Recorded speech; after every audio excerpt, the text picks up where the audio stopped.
The corridors of Luminous Spire Academy were built for beings much larger than Ji-won. She walked through them with her bag over her shoulder, her footsteps almost silent on the smooth floor. Above her, the ceiling curved like the inside of a giant shell, glowing with soft blue light. Students from dozens of worlds moved past her, their voices creating a strange music of clicks, whistles, and hums. Ji-won was 12 years old and very small.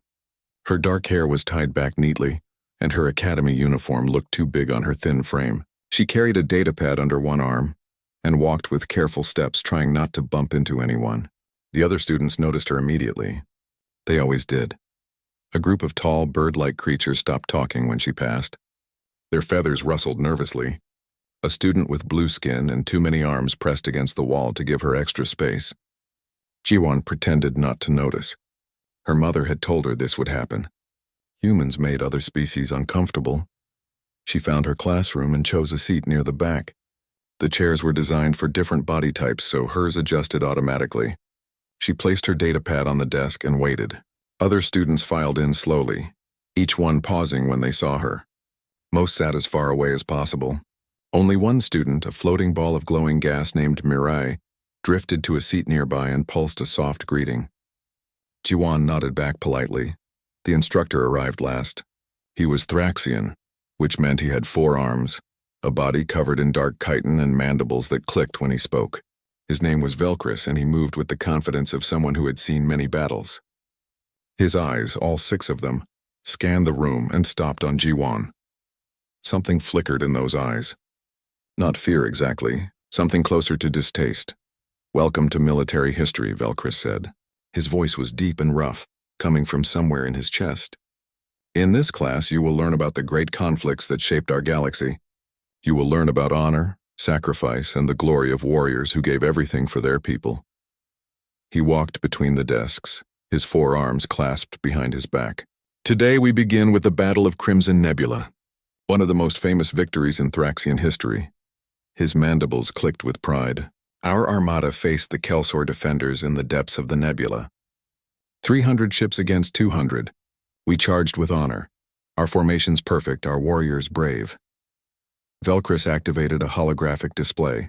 The image showed a massive red cloud in space with hundreds of tiny ship icons arranged in neat rows. The Thraxian fleet approached in our traditional battle formation. The Hammer of Heaven, we call it. Capital ships at the front, smaller vessels behind. We struck at the heart of their defense with overwhelming force. Ji-won raised her hand. Velcris stopped talking. He stared at her with all 6 eyes. "Yes? Why did you put your capital ships in front?" Ji-won asked. Her voice was quiet but clear. "In a charged particle nebula like that one, the larger ships would have reduced shield strength, maybe 30% less effective. Smaller ships should screen the capital vessels. That way the big ships stay protected until you need them." The classroom went completely silent. Even the usual background hum of the ventilation system seemed to stop. Every student turned to look at Ji-won. Mirai's glow dimmed slightly. Velcris's mandibles clicked rapidly, a sign of agitation. "The Hammer of Heaven is a formation with 3,000 years of tradition. It has won countless battles. But you lost 3 dreadnoughts in the first engagement," Ji-won said. She pulled up something on her datapad and turned it to show him. "According to the battle records, the Kelsor focused fire on your lead ships. The nebula interference made it impossible for your capital ships to coordinate their shields properly. If you had used smaller vessels as a screen, you could have drawn their fire while keeping your heavy ships at effective distance." She touched her datapad, and a simple tactical diagram appeared in the air. "See? If you approached from these 3 vectors instead, using the nebula density variations as cover, and kept your capital ships here, in the pocket where particle density was lower, you could have maintained full shield strength while dividing their defensive focus." Velcris stood very still. His 4 arms hung at his sides. The other students barely breathed. One of the bird-like creatures in the front row made a small frightened chirping sound. "Class dismissed," Velcris said suddenly. His voice was flat and hard. "But sir, we have 40 minutes left," one student began. "Dismissed," Velcris repeated louder this time. The students scrambled to gather their things. They left quickly, giving Ji-won even more space than before. She sat quietly, putting her datapad away with careful movements. Velcris turned his back to her and stared at the holographic display. which still showed the tactical diagram she had drawn. Jiwon stood up and walked toward the door. As she reached it, Velcris spoke without turning around. 3,000 dead, he said quietly. In that first engagement, 3,000 warriors who died because we did exactly what you just described. What we should not have done. Jiwon paused at the door. I'm sorry, she said. And she meant it. She left the classroom and walked back into the corridor. This time the students did more than just move aside. They pressed against the walls as far from her as possible. Their faces showed something new now. Not just discomfort, fear. Mireille floated beside her, pulsing with concerned colors. Are you okay? The sylphid asked softly. I think so, Jiwon said. Did I say something wrong? Mireille's glow flickered uncertainly. You were correct about the tactics. That's what frightens them. How did you know all that? Jiwon shrugged. It's just basic strategy. The nebula conditions, the shield mechanics, the focus fire patterns. It's obvious once you look at the numbers. Don't other species learn this stuff? No, Mireille said very quietly. No, they don't. They walked together to the cafeteria. Jiwon got her lunch and sat at an empty table. Mireille stayed with her, though the sylphid didn't need to eat. Other students sat far away, speaking in whispers and glancing over occasionally. Jiwon ate her food slowly, pretending not to notice. Do all human children study warfare? Mireille asked after a while. We don't really study warfare, Jiwon said. Not like in a military academy. We just play strategy games, you know? And we learn history. All the battles Earth fought, all the mistakes people made. My brother Jinho likes the space battles best. My cousin Hana is better at ground tactics. She paused. Is that unusual? Mireille's light pulsed with something that might have been distress. Yes, very unusual. Jiwon finished her lunch and checked her schedule. She had 3 more classes that day, but she wondered if the instructors would treat her differently now. She wondered if she should have stayed quiet. Her mother had warned her about this too. Sometimes knowing too much made people uncomfortable, but Jiwon had only told the truth. The Thraxian formation had been wrong for those conditions. All those warriors had died for nothing, because no one had thought to question their traditional tactics. Wasn't it better to learn from mistakes? Wasn't that the whole point of studying history? She looked around the cafeteria at all the different species eating together. They came from worlds across the galaxy, each with their own cultures and traditions. But apparently none of them taught their children what humans considered basic strategy. Jiwon felt very small and very alone. She wished her parents were here, or Jinho, or even bratty little Hana who always won at chess. But they were all back on Earth and she was here, millions of light years away, making aliens afraid just by answering questions. Come on, Mireille said gently, her glow warming slightly. I'll walk with you to your next class. Jiwon smiled at her new friend and stood up. Maybe she wasn't completely alone after all. The next day, Jiwon had a different instructor. This one was a Kelsor named Taehyung's father, Commander Daesun. He was an amphibious being, his skin smooth and blue with patterns of bioluminescent markings that pulsed slowly. Unlike Velcris, he didn't seem angry, but there was something calculating in his large, dark eyes as he watched Jiwon enter the classroom. Word had spread quickly through the academy. Now everyone knew about the human child who had corrected a famous battle. The classroom was more crowded than yesterday, but there was a perfect circle of empty seats around where Jiwon sat. Even Mireille seemed hesitant, floating a bit farther away than before. Commander Dyson began his lecture without any greeting. Today I will tell you about the siege of Fortress Delta 7, he said. His voice had a wet, bubbling quality. This is not a story of glory. This is a story of horror, of what happens when war becomes cruel beyond measure. He displayed an image of a massive fortress on a dead gray planet. The Calreth defenders held this fortress for 2 years. 2 years of constant bombardment. 2 years of dwindling supplies. The attackers could not break through the walls, so they waited. They waited while the defenders slowly starved. Commander Daeson's markings pulsed darker. My father was there. He was among the attackers. He told me how they could hear the defenders' distress calls, begging for relief that never came. He told me how, in the end, when they finally breached the walls, they found thousands of bodies. Warriors who had eaten their own boots. Civilians who had died clutching empty water containers. The classroom was utterly silent. Several students looked sick. One of the bird-like creatures had covered its face with its wings. This, Commander Dason said, his voice hard, is the reality of war. Not tactics, not strategy, suffering, death, horror that haunts you for generations. He looked directly at Jiwon. Do you have anything to say about this, human child? Jiwon hesitated. Every eye in the room was on her. She could feel the weight of their stares, the mixture of fear and curiosity and something else she couldn't quite name. She looked down at her hands, then back up at the fortress image. The water system, she said quietly. It was centralized. Right there. She pointed at the holographic display. One system for the entire fortress. No backup, no redundancy. A single orbital strike on that section would have destroyed it. The siege would have ended in days, not years. Commander Daesun's markings flared bright with sudden anger. You dare— And the defenders, Jiwon continued, her voice still quiet but steady. They had no fallback positions. No tunnels for tactical withdrawal. They just stayed in place and waited to die. That's not brave. That's just wasteful. A student stood up abruptly. It was Taehyung, Commander Daesun's son. His bioluminescent markings were flashing rapid patterns that Jiwon didn't understand, but she could tell he was upset. My grandfather died in that siege, he said, his voice shaking. He died with honor, defending his post until the very end. And you sit there and call it wasteful? Jiwon's face went pale. I'm sorry, she said immediately. I'm really sorry about your grandfather. I didn't mean to dishonor his memory. Then why do you have to analyze everything? Taehyung demanded. Why can't you just show respect for the dead? Jiwon stood up slowly.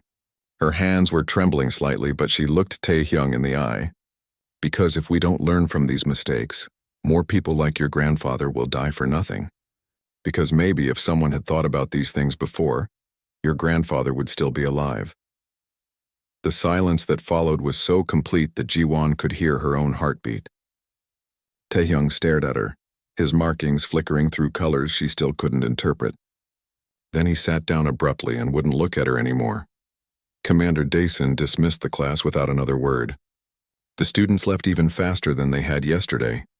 Jiwon gathered her things slowly, aware that she was now completely alone in the classroom, except for the commander who stood at the front, staring at the fortress image. You were correct, he said finally, not turning around, about the water system, about the lack of fallback positions. The military analysts said the same things after the siege, but no one wanted to hear it. It felt like we were disrespecting the dead. I'm sorry, Jiwon said again. Don't be, Commander Daesun replied. You said what needed to be said. But understand this, human child. The rest of the galaxy is not like you. We don't teach our children to think like this. We don't make them study 10,000 years of war.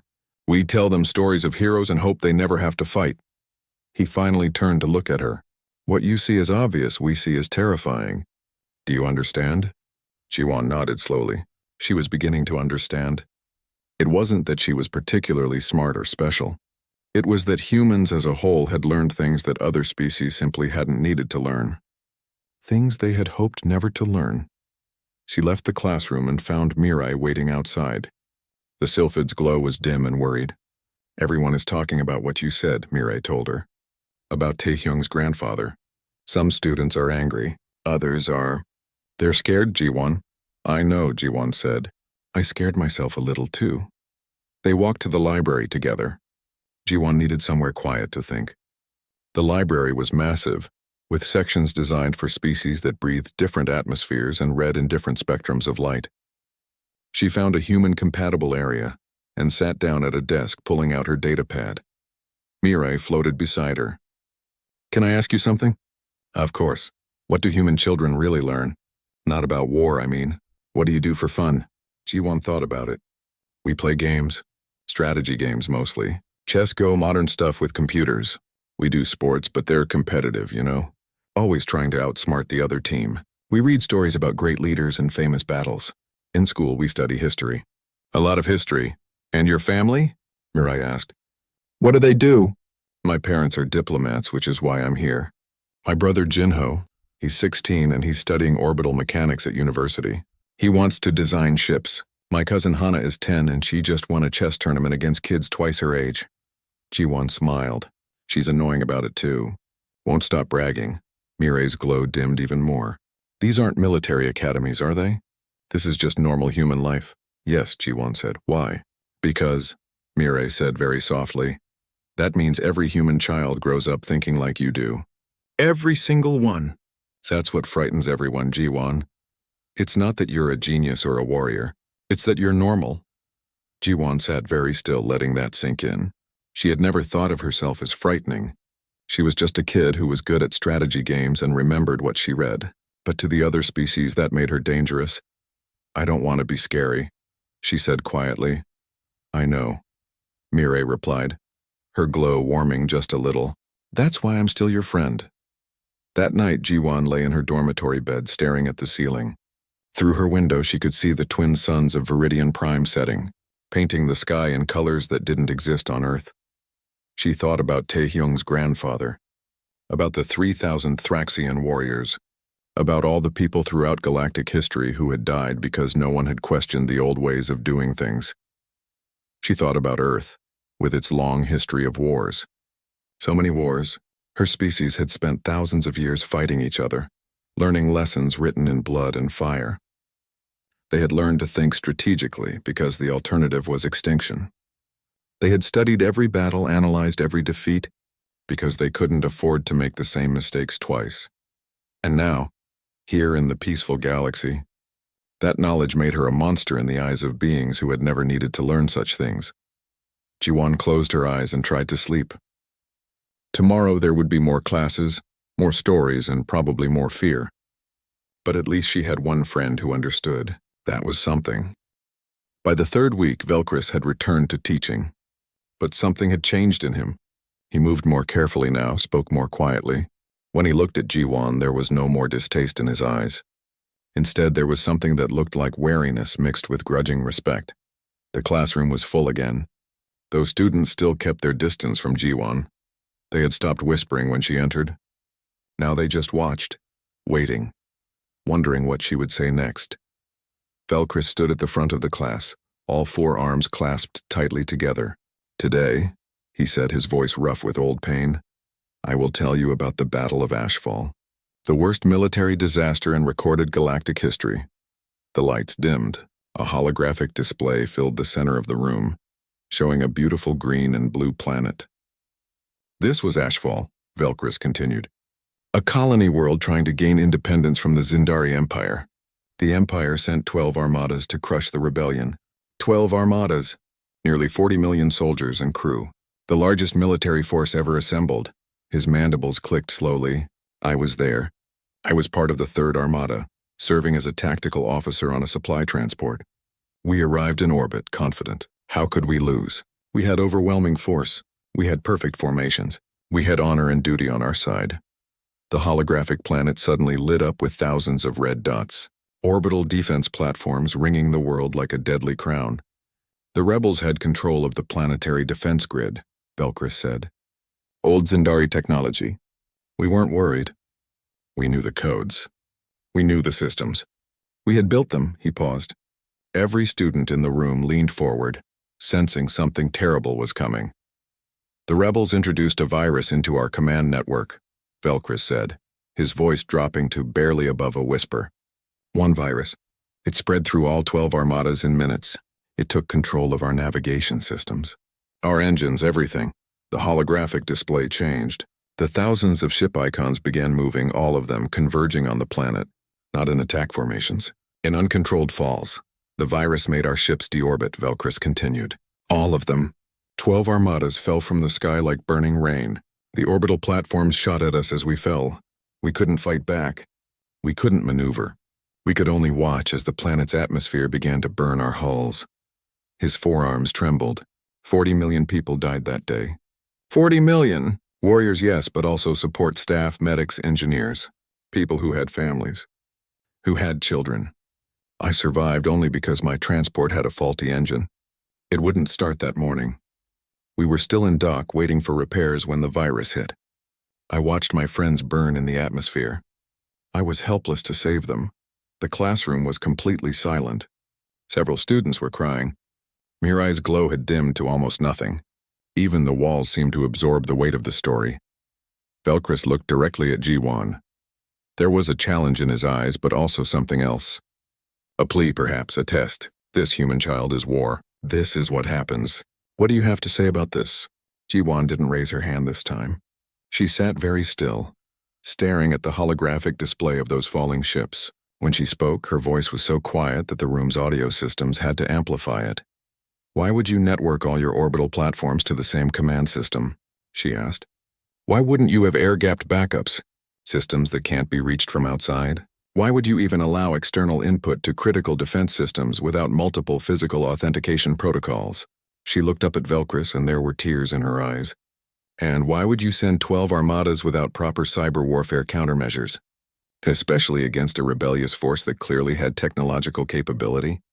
You should have known they'd try something like this. You should have prepared for it. Velcris's mandibles stopped clicking. He stood perfectly still, all 6 eyes fixed on this small human child who had just dissected the greatest tragedy of his life in seconds. How dare you, he said, his voice shaking with rage. How dare you speak of the dead with such cold calculation? You weren't there. You didn't see— No, I wasn't there, Ji-won interrupted. She stood up, and for the first time the other students saw real emotion on her face. Not calculation. Not cold analysis, pain. Deep, ancient pain that didn't belong on a 12-year-old's face. But my species has been there. We've made these mistakes. We've watched our own people die because someone didn't think to protect the computer systems, because someone trusted old codes and old technology, because someone didn't plan for the worst. She wiped at her eyes with the back of her hand. We remember our own dead too, instructor. All of them. Every war we've ever fought against each other.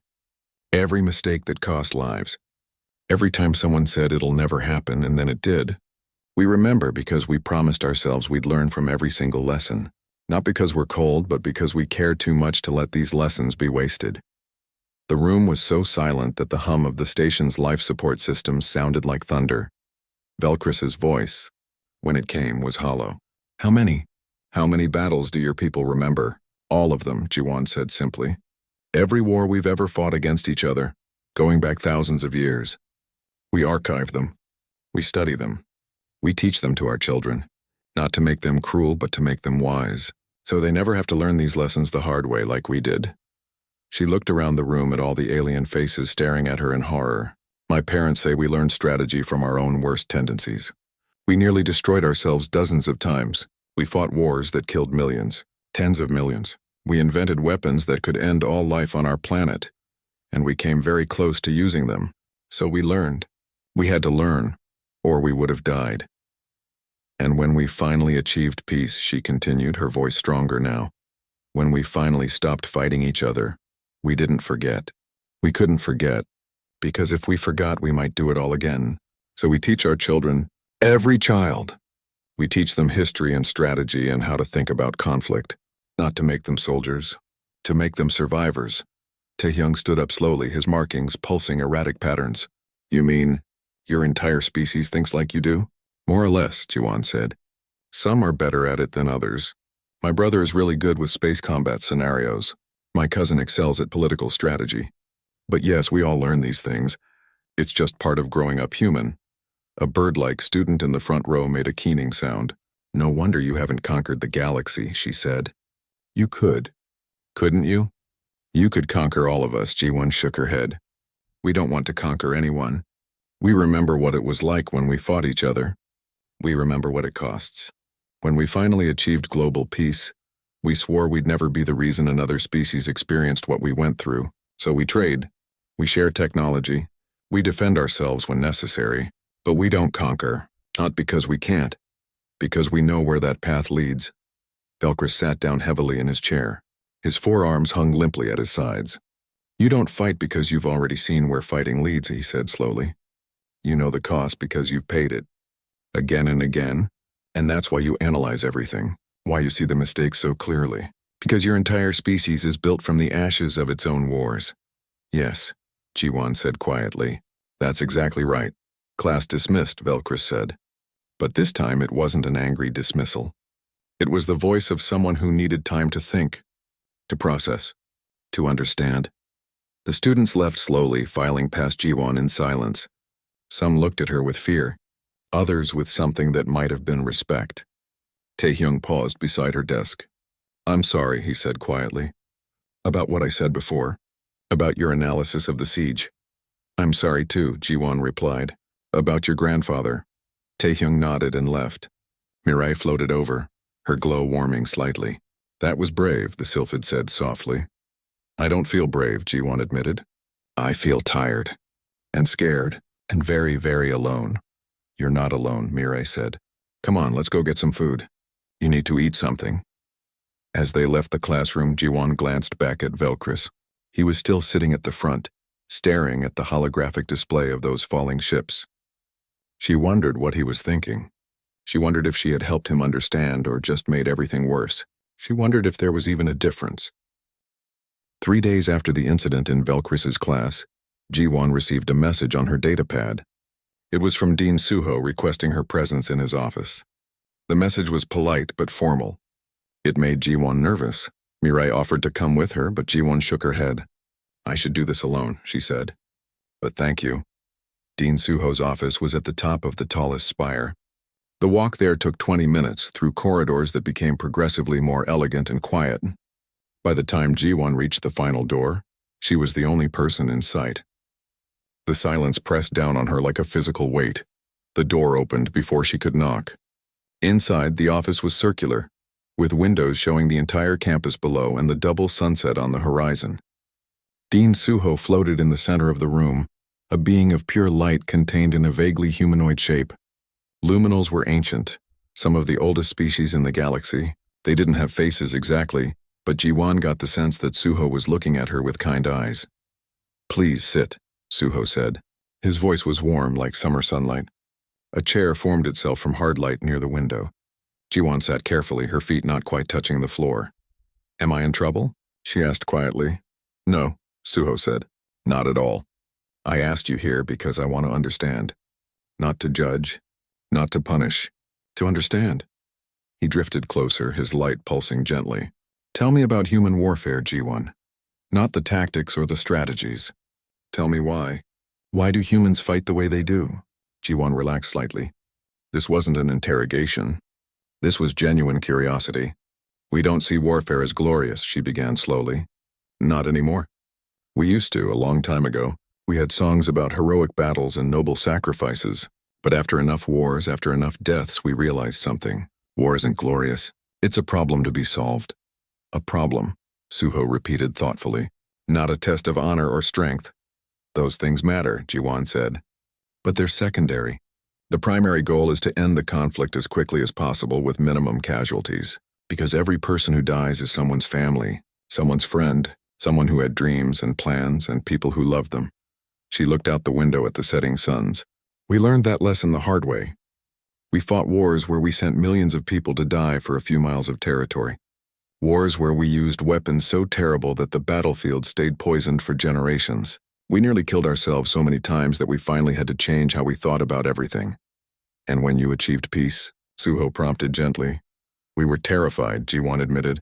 Terrified that we'd forget.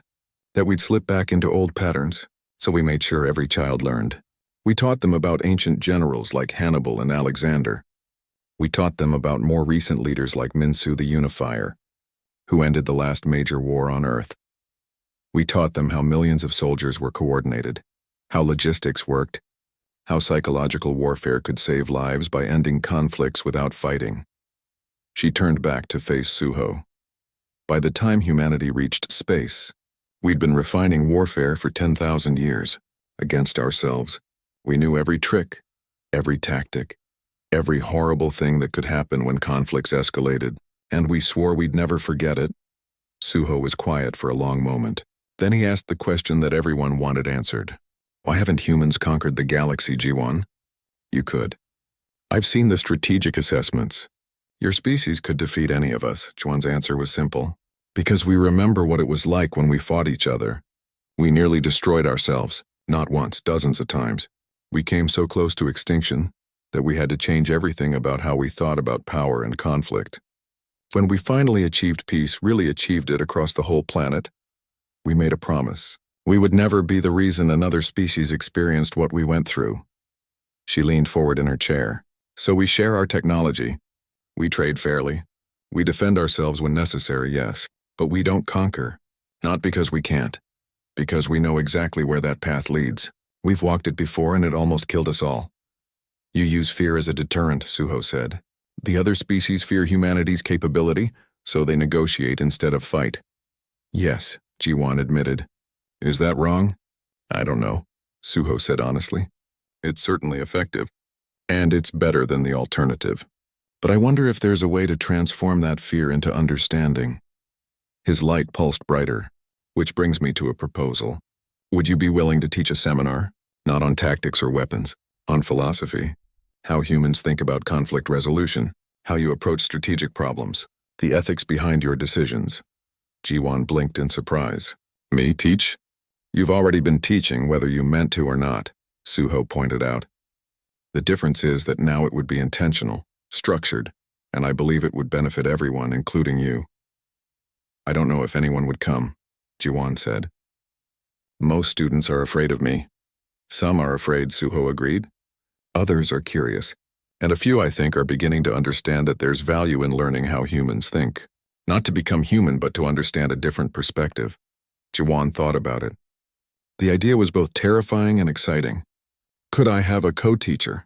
Someone who could share the alien perspective, show that both ways of thinking have value? Did you have someone in mind? Instructor Velkris, Jiwan said, if he's willing. I think it would be good to show both human and Thraxian approaches, to demonstrate that understanding different perspectives makes everyone stronger. Suho's light pulsed with what might have been approval. That's a wise suggestion. I'll speak with him. But understand, Jiwan, this won't be easy. Some students will resist, some will remain afraid, and you'll have to be patient with them. I understand, Jiwan said, and I'll try. I really will. 2 days later, Jiwan received another message. Velkris wanted to meet with her. She went to his office with her heart pounding. When she entered, she found him standing by the window looking out at the campus with 3 of his 4 arms clasped behind his back. The 4th traced patterns in the air, a nervous Thraxian habit. You asked for me to co-teach with you, he said without turning around. Yes, sir, Jiwan said, if you're willing. I think students need to hear both perspectives. Human pragmatism and Thraxian honor, both have value. Velkris turned to face her. Why, he asked. Why do you think our perspective has value? You've proven repeatedly that human tactics are superior. Superior for winning battles, maybe, Jiwan said carefully, but not for everything. Honor matters. The warrior's code matters. The idea that some things are worth dying for. That some principles shouldn't be compromised even for tactical advantage. Humans sometimes forget that. We get so focused on efficiency that we lose sight of why we're fighting in the first place. She stepped closer. I want to learn from you, Instructor Velkris, and I hope maybe you can learn something from me too. Not that one way is right and the other is wrong, just that both perspectives together might be stronger than either one alone. Velkris was silent for a long time. His mandibles clicked slowly, thoughtfully. Then he performed a gesture Jiwan had read about but never seen. A Thraxian bow of respect. All 4 arms swept forward and down and his head lowered. I will co-teach with you, Jiwan of Earth, he said formally. And I will try to learn from you as you wish to learn from me. Jiwan bowed back the way her mother had taught her. Not a Thraxian bow, but a human one. A gesture of respect and partnership. When she left his office, Mireille was waiting outside. How did it go? The Sylphid asked anxiously. Better than I hoped, Jiwan said. She felt lighter than she had in weeks. We're going to teach together. Show everyone that different perspectives can work together. That's wonderful, Mireille said, her glow brightening. When do you start? Next week, Jiwan replied. And I'm terrified. What if no one comes? What if they all still hate me? They don't hate you, Mireille assured her. They're just learning to understand you. Give them time. Give yourself time, Jiwan nodded. Time. That was something humans understood very well. They had taken thousands of years to learn their lessons. Maybe the rest of the galaxy just needed a little time, too. The first seminar was scheduled for a Tuesday evening in a small lecture hall. Jiwan arrived 30 minutes early, her hand shaking slightly as she set up her data pad. Velkris arrived shortly after, moving with quiet dignity. They had spent the past week planning together, learning to work as a team. Nervous? Velkris asked, his mandibles clicking softly. Terrified, Jiwan admitted. What if no one comes? Then we will have a quiet evening, Velkris said. But I suspect we will not be alone. He was right. At 5 minutes before the start time, students began filing in. First came Mirai, her glow bright with support. Then Taehyung looking uncertain but determined. More followed. Bird-like Kairos, amphibious Kelsor, crystalline quartz beings that communicated through light patterns. By the time they were supposed to begin, 12 students sat in the lecture hall. It wasn't many, but it was more than Jiwon had dared hope for. Velcris spoke first. "Welcome," he said, his voice formal but warm. "This seminar is called Comparative Strategic Philosophy. We will not teach you how to fight. We will not show you weapons or tactics. Instead, we will explore how different species think about conflict and why those differences matter." He gestured to Jiwon. "My co-instructor will share the human perspective. I will share the Thraxian perspective. Neither is superior. Both have wisdom. Both have limitations. Our goal is understanding, not victory." Velcris began by explaining Thraxian military philosophy, the importance of honor in combat, the belief that how you fight matters as much as whether you win, the tradition of warrior codes that had governed Thraxian conflicts for thousands of years. He spoke with pride, but also with honesty about how those traditions had sometimes led to unnecessary casualties. Then it was Jiwon's turn. She stood at the front of the class, small and nervous, but she forced herself to speak clearly. "Humans approach warfare differently," she began. "We see it as a problem to solve. Our goal is always to end the conflict as quickly as possible, with minimum casualties on all sides, including the enemy's side." One of the Kelser students raised a fin. "Why would you care about enemy casualties?" "Because they're people too," Jiwon said simply. "They have families, friends, lives. Just because they're on the other side doesn't mean their deaths don't matter. Plus, the more enemies you kill, the harder peace becomes. Dead soldiers create grieving families who want revenge? Better to disable and capture when possible. Better to make surrender an attractive option." She pulled up a tactical scenario on the holographic display. "Here's an example. 2 evenly matched fleets facing each other. There's a civilian station between them with 10,000 inhabitants. What would you do?" The students discussed it among themselves. The Thraxians suggested ritual combat away from the station. The Kelsor proposed diplomatic negotiation. The Kairos suggested the station evacuate while the fleets fought. Each answer revealed something about how their species thought about conflict. "Here's what humans would do," Jiwon said. She manipulated the hologram showing fleet movements. "First, immediate tactical retreat to protect civilians. Pull both fleets away from the station. Second, use that time for diplomacy. But if diplomacy fails, engage in asymmetric warfare to draw the enemy far from the station. Use superior maneuverability to force them to follow you.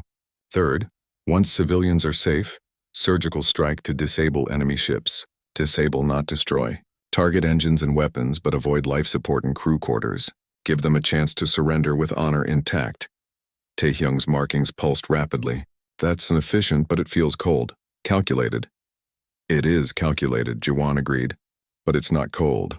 It's calculated because we care about outcomes. We want everyone to go home. Our side, their side, the civilians in between. The calculation serves compassion, not cruelty." Velcris added his perspective. "The Thraxian approach would prioritize honorable combat. We would challenge the enemy fleet to ritual battle, with both sides agreeing to protect the station. This maintains warrior dignity and ensures civilian safety through mutual respect." "But what if the enemy doesn't accept the challenge?" Mirai asked. "Then they are without honor," Velcris said, "and we would be justified in using other methods. But the offer must be made first. Some things matter more than tactical advantage." Jiwon nodded. "That's what I'm trying to learn from Instructor Velcris. Humans are very good at tactical efficiency, but sometimes we forget that how we achieve victory matters, that maintaining certain principles, even when it's harder, can be worth it in the long term." The discussion continued for 2 hours. Students asked questions. Velcris and Jiwon answered, sometimes agreeing, sometimes presenting different viewpoints. The atmosphere in the room gradually changed. The fear and tension that had marked earlier interactions gave way to genuine curiosity. Students began to see that understanding different perspectives didn't mean abandoning their own. As the seminar ended, Taehyung approached the front. He looked at Jiwon for a long moment, then performed a traditional Kelsor bow. "Thank you," he said, "for teaching us, and for respecting our ways while sharing yours. Thank you for coming, G1 replied, returning the bow as well as she could, for giving me a chance. Over the following weeks, the seminar grew. More students attended each session. Word spread that the human child wasn't trying to prove superiority or mock other species' traditions. She was trying to build bridges, to show that different ways of thinking could coexist and even strengthen each other. Other instructors began attending as well, sitting quietly in the back and taking notes. Dean Suho came to the 4th session and stayed for the entire 2 hours, his light pulsing with approval. By the 10th session, the seminar had become a permanent part of the Academy curriculum. It was renamed Comparative Strategic Philosophy and open to all students. Velcris and G1 continued to co-teach, but they invited guest instructors from other species to share their perspectives as well. 6 months after that first frightening day in Velcris's classroom, G1 received an official commendation from the Galactic Council. Not for tactical brilliance, not for military achievement, for fostering interspecies understanding and creating new paths for cultural exchange. Her brother Jinho came to visit during the Academy's break period. He was taller now, almost finished with his university studies in orbital mechanics. Ji-won showed him around the campus, introducing him to her friends. Mirai, who had become her closest companion, Tae-hyung, who had moved past his anger to genuine friendship, even Velcris, who greeted Jinho with a formal Thraxian bow of respect. "Are they still afraid of you?" Jinho asked as they walked through the gardens that evening. "Some are," Ji-won admitted, "but most of them understand now. They understand that humans aren't monsters. We're just people who learned hard lessons and don't want anyone else to learn them the same way we did." "And you're happy here?" Jinho asked. "Really happy?" Ji-won thought about it. "Yes," she said. "It was hard at first. Really hard. But I'm making a difference. I'm helping people understand each other. That feels important." They walked in comfortable silence for a while. Above them, the twin suns of Viridian Prime painted the sky in shades of purple and gold. Students from a dozen different worlds walked past, and several of them waved to Ji-won. Not with fear, with friendship. Later that night, Ji-won sat in the library with Mirai working on their joint project. They were analyzing conflict resolution strategies across 20 different species, looking for common patterns and unique approaches. The work was fascinating and complex, requiring them to think across multiple cultural frameworks. Velcris stopped by to check on their progress. He no longer moved with the rigid formality he had shown in that first class. "Work," he said, reviewing their analysis. "You're learning to think beyond single-species perspectives. This is wisdom." After he left, Mirai pulsed with warm light. "You've changed him, you know. Changed all of us, really. That's how understanding works. It's not one way." She looked around the library at all the alien students studying together, sharing knowledge across species barriers. She thought about the seminar, now attended by over 50 students each week. She thought about the conversations happening across the galaxy, because of what had started in a single frightening classroom. Humans had learned their lessons in fire and blood, through thousands of years of mistakes and tragedy. But maybe, just maybe, those painful lessons could help others avoid the same fate. Maybe human military knowledge, shared carefully and thoughtfully, could actually prevent wars instead of causing them. Outside the library windows, the stars glittered against the darkness of space. Somewhere out there was Earth, the world that had taught humanity to think strategically or die. And here, millions of light years away, a 12-year-old girl was helping to ensure that other species wouldn't have to learn those lessons the hard way. "Ready to go?" Mirai asked. It was getting late, and they both had classes in the morning. "Ready," Ji-won said, packing up her datapad. As they walked back to the dormitories together, she felt something she hadn't felt in those early, frightening days. She felt like she belonged. The galaxy was vast and full of species that thought differently, fought differently, dreamed differently, but they were learning to understand each other. And that understanding